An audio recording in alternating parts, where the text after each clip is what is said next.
Hello guys, good morning to all of you. आज हम discuss करेंगे एनसीईआरटी जीव जगत का वर्गीकरण अध्याय नंबर 2, जिसमें मैंने पहले लेक्चर में मोनरा जगत के बारे में पढ़ा था। आज हम प्रोटिस्टा जगत के बारे में पढ़ेंगे। चलिए आइए स्टार्ट करते हैं। सभी एक कोशिक यूकैरियोटिक को प्रोटिस्टा के अंतर्गत रखा गया है। जितने भी एक कोशिक यूकैरियोटिक हैं उनको सबको किसके अंतर्गत रखा गया है? प्रोटिस्टा के अंतर्गत रखा गया है। परंतु इस जगत की सीमाएं ठीक तरह से निर्धारित नहीं हो पाई हैं। एक जीव वैज्ञानिक के लिए जो प्रकाश संश्लेषी प्रोटिस्टा है वही दूसरे के लिए एक पादप हो सकता है। क्राइसोफाइट, डायनोफ्लेजिलेट, यूग्लिनाइड, अवपंग कवक एवं प्रोटोजोआ सभी को इस पुस्तक में प्रोटिस्टा के अंतर्गत रखा गया। किस किस को रखा गया है? क्राइसोफाइट, डायनोफ्लेजिलेट, यूग्लिनाइड, अवपंग कवक, प्रोटोजोआ सभी को इस पुस्तक के अंतर्गत प्रोटिस्टा के अंतर्गत रखा गया है। प्रारंभिक रूप से प्रोटिस्टा के सदस्य जलीय होते हैं। प्राथमिक रूप से प्रोटिस्टा के सदस्य कैसे होते हैं? जलीय होते हैं। यूकैरियोटिक होने के कारण इनकी कोशिका भित्ति एक सुसंगठित केंद्रक एवं अन्य झिल्लीबद्ध कोशिकांग पाए जाते हैं। कुछ प्रोटिस्टा में कसाब, पक्षमाभ भी पाए जाते हैं। यह अलैंगिक एक तथा कोशिका संलयन, युग्मनज, जाइगोट बनाने की विधि द्वारा लैंगिक जनन करते हैं। किसके द्वारा लैंगिक प्रजनन करते हैं? किसके द्वारा करते हैं? ये अलैंगिक तथा कोशिका संलयन एवं युग्मनज, जाइगोट बनाने की विधि द्वारा लैंगिक प्रजनन करते हैं। तो आपको ये आई होप समझ में आया होगा। अब हम बात करते हैं क्राइसोफाइट के बारे में, जिसे इसमें बताया गया था। क्राइसोफाइट, डायनोफ्लेजिलेट, यूग्लिनाइड, अवपंग कवक, प्रोटोजोआ ये आदि किसके? प्रोटिस्टा के अंतर्गत आते हैं। तो स्टार्ट करते हैं क्राइसोफाइट। क्राइसोफाइट में क्या है? इस समूह के अंतर्गत डाइएटम, सुनहरे शैवाल जिसे डेस्मिट आते हैं। ये स्वच्छ जल, लवणी, समुद्र वे पर्यावरण दोनों में पाए जाते हैं। ये अत्यंत सूक्ष्म होते हैं तथा जलधारा निश्चित रूप से बहते तथा डाइएटम में कोशिका भित्ति साबुनदानी की होती। डाइएटम में ये देखिए 2021 में नीट में क्वेश्चन आया था कि डाइएटम की कोशिका भित्ति किसकी तरह होती है? तो साबुनदानी की तरह होती है।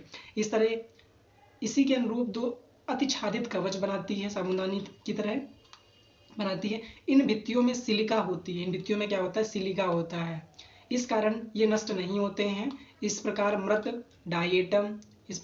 डाइएटम अपने परिवेश वासस्थान में कोशिका भित्ति के अवशेष बहुत बड़ी संख्या में छोड़ जाते हैं। करोड़ों वर्षों में जमा हुए इस अवशेष को डाइएटमी मृदा कहते हैं। क्या कहते हैं इसे? डाइएटमी मृदा कहते हैं। करोड़ों वर्षों में जो छोड़ जाते हैं और जो एक पास इकट्ठे हो जाते हैं उन्हें क्या कहते हैं? डाइएटमी मृदा कहते हैं। कड़मे होने के कारण इस मृदा का उपयोग पालिश करने, तेलों तथा सिरप के निस्संदन में होता है। किसका? डाइएटमी मृदा का। कड़मे होने के कारण इस मृदा का उपयोग पालिश करने, तेलों तथा सिरप के निस्संदन में होता है। समुद्र के ये मुख्य उत्पादक के रूप में उत्पादक होते हैं। ठीक है, आगे हम बात करते हैं डायनोफ्लेजिलेट के बारे में। ये जीवधारी मुख्यतः समुद्री प्रकाश संश्लेषी होते हैं। डाइएटमी कैसे होते हैं? ये जीवधारी मुख्यतः समुद्री प्रकाश संश्लेषी, समुद्र में रहकर ही प्रकाश संश्लेषण करते हैं। इनमें उपस्थित प्रमुख वर्णकों के आधार पीले, हरे, भूरे, नीले अथवा लाल दिखते हैं। इनके आधार बेस इनका कैसा दिखता है? पीले, हरे, भूरे, नीले अथवा लाल दिखते हैं। इनकी कोशिका भित्ति के बाह्य सतह पर सेलुलोज की कड़ी पट्टिकाएं होती। अधिकतर डायनोफ्लेजिलेट में दो कसाब होते हैं, जिसमें एक लंबवत होता है, दूसरा क्या होता है? अनुप्रस्थ होता है। एक कैसा होता है? एक लंबवत होता है, दूसरा कैसा होता है? अनुप्रस्थ होता है। जैसे कि इसमें इस चित्र में दिखाया भी गया है।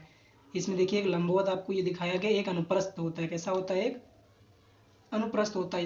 इस तरह में ये नहीं दिखाया गया। एक इस तरह से होता है अनुप्रस्थ, एक लंबवत होता है। इस प्रकार से ये होता है। चलिए बात करते हैं आगे। ये भित्ति पट्टिकाओं के बीच के खांच में उपस्थित होता है। जो अनुप्रस्थ वाला होता है इसमें बीच खांच होती है उसमें उपस्थित होता है।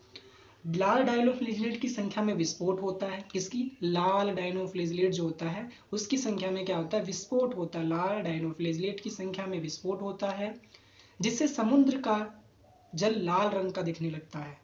कब लाल रंग का दिखने लगता है? जब लाल डायनोफ्लेजिलेट की संख्या में विस्फोट होता है और तब जो समुद्र का जल होता है वो लाल दिखने लगता है। इतनी बड़ी संख्या के जीव विष से निकलने बड़ी संख्या के जीव से विष निकले, जीव विष के कारण मछलियां एवं अन्य समुद्री जीव मर जाते हैं। जैसे ये उदाहरण दिया गया, बहुत इंपॉर्टेंट ये क्वेश्चन सारे जितने भी आपके कॉम्पिटिटिव एग्जाम होते हैं उनमें सब में पूछा जाता है, बायोलॉजी साइंस वाले जिसमें साइंस होता है। गोनिया लैक्स, ये आप देख सकते हैं 2021 के पेपर में पूछा गया है कि भाई साहब मतलब जीव विष के कारण मछलियां मर जाती कौन से शैवाल की वजह से? तो लाल शैवाल होता है आपका डाइनोफ्लेजिलेट, राइट। लाल डाइनोफ्लेजिलेट की संख्या में विस्फोट होता है जिससे समुद्र का जल जो होता है लाल हो जाता है, और इतनी बड़ी संख्या में जीव मतलब जीव से विष निकलने के कारण वो समुद्र में रहने वाली मछलियां अन्य समुद्री जीव मर जाते हैं, जैसे कि गोनिया लैक्स। अब हम बात करते हैं यूग्लिनाइड के बारे में, आपने नाम भी सुना होगा यूग्लिना के बारे में। चलिए बात करते हैं। इनमें से अधिकांशतः स्वच्छ एवं जल में पाए जाते हैं। किसमें पाए जाते हैं? अधिकांशतः स्वच्छ जल में पाए जाते हैं। स्वच्छ जल में पाए जाने वाले जीवधारी हैं जो स्थिर जल में पाए जाते हैं। इनमें कोशिका भित्ति की जगह एक प्रोटीन युक्त पदार्थ पर परत की पेलिकल होती है। इनमें क्या होती है? इनमें कोशिका भित्ति की जगह पर प्रोटीन युक्त पदार्थ की परत पेलिकल होती है। ये इंपॉर्टेंट वर्ड है, क्या होती है? पेलिकल होती है। ये देखिएगा क्या होती है? पेलिकल होती है। ठीक है, चलिए आगे बात करते हैं। जो इनकी संरचना को लचीला बनाती है, इनमें दो कसाब होते हैं।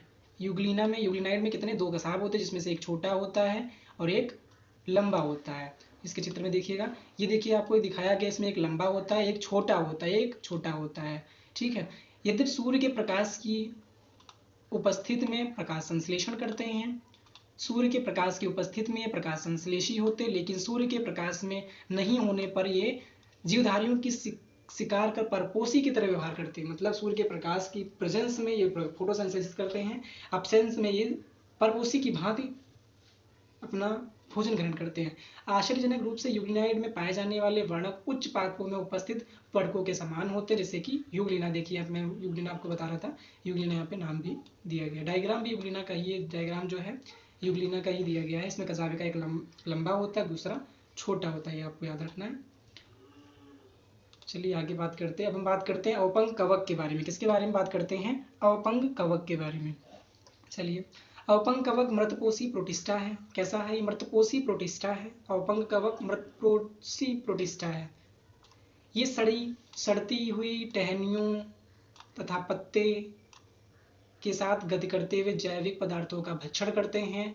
अनुकूल परिस्थितियों में समूह प्लाज्मोडियम बनाते हैं। क्या बनाते हैं? अनुकूल परिस्थितियों में प्लाज्मोडियम समूह बनाते हैं।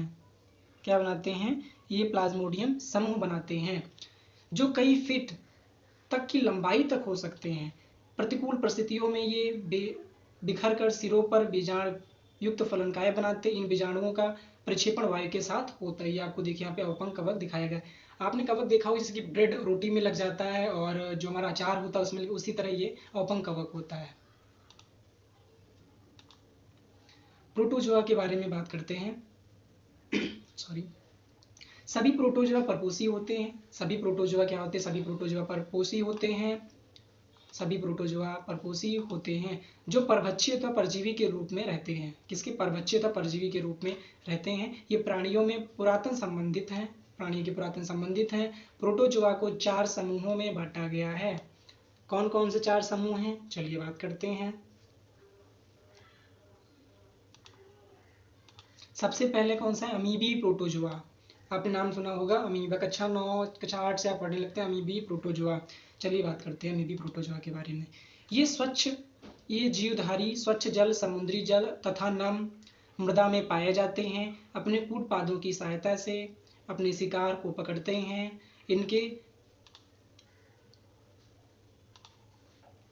ये जीवधारी स्वच्छ जल एवं समुद्री जल तथा नम मृदा में पाए जाते हैं। अपने कूट पादों की सहायता से अपने शिकार को पकड़ते हैं। इनके समुद्री प्रकारों की सतह पर सिलिका के कवच होते हैं। क्या होते हैं? इनकी जो सतह पर क्या होते हैं? सिलिका के कवच होते हैं। इनमें कुछ जैसे कि एंट अमीबा परजीवी, आपने नाम सुना होगा एंट अमीबा परजीवी।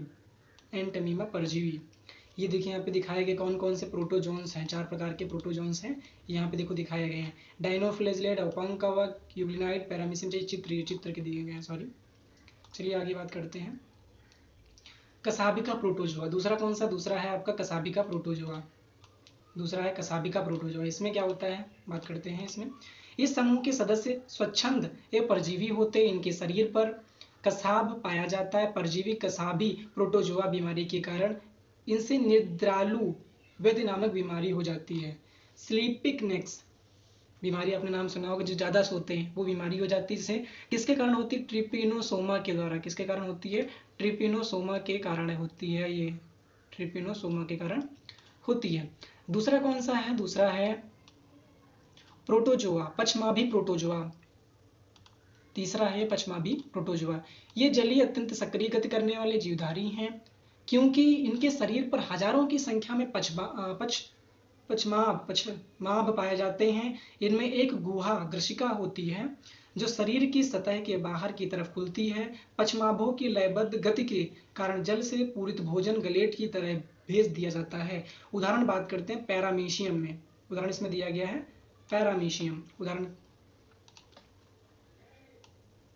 इसका पैरामीशियम दिया गया है। चलिए आगे बात करते हैं। अब हम बात करते हैं स्पोरोजोआ।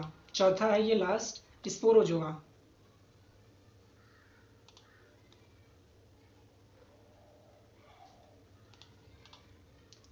इस समूह में विविध जीवधारी आते हैं जिनके जीवन चक्र में संक्रमण करने योग्य बीजाणु जैसी अवस्था पाई जाती है। इसमें सबसे कुख्यात प्लाज्मोडियम है, मलेरिया परजीवी प्रजाति है, जिसके कारण मानव की जनसंख्या पर आघात पहुंचने वाला प्रभाव पड़ता है। नाम सुना होगा आपने, मलेरिया फीवर हो जाता है, जिसकी डोज 21 दिन तक दी जाती है। एक बार हम इसको फिर से ओवरव्यू कराते हैं आपको। ये 4 प्रकार के होते हैं। अमीबी प्रोटोजोआ, दूसरा है कसाबी प्रोटोजोआ, तीसरा है पचमाभी प्रोटोजोआ, चौथा है स्पोरोजोआ। ठीक है, अगले लेक्चर में हम कवक फंजाई जगत के बारे में पढ़ेंगे। तो आज हमने प्रोटिस्टा को कवर किया। आई होप आपको पसंद आया होगा, आपको समझ में आया होगा।